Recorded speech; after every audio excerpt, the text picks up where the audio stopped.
ಪ್ರಜ್ವಲ್ ರೇವಣ್ಣ ಅವರ ಬ್ಯಾರೆಕ್ನಲ್ಲಿ ಮೊಬೈಲ್ ಪತ್ತೆಯಾದ ಬೆನ್ನಲ್ಲೇ ಪರಪ್ಪನ ಅಗ್ರಹಾರ ಜೈಲಿನಲ್ಲಿ ಭದ್ರತೆಯನ್ನು ತೀವ್ರಗೊಳಿಸಿ ಹೈ ಪ್ರೊಫೈಲ್ ಖೈದಿಗಳ ಮೇಲೆ ಈಗ ಬಿಗಿ ಕಣ್ಗಾವಲು ಇಡಲಾಗಿದೆ.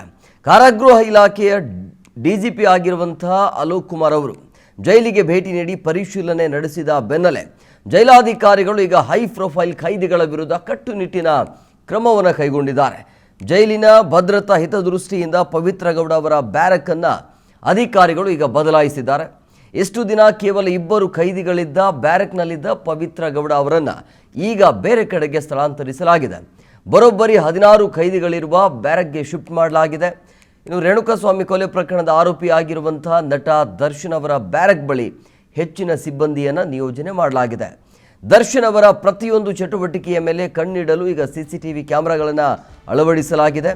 ಇದೇ ಪ್ರಕರಣದಲ್ಲಿ ಮಾಫಿ ಸಾಕ್ಷಿ ಆಗಿರುವಂತಹ ಪ್ರದೋಷ್ ಇರುವಂತಹ ಬ್ಯಾರಕ್ಗೆ ಭದ್ರತೆಯನ್ನು ಕೂಡ ಹೆಚ್ಚಿಸಲಾಗಿದೆ.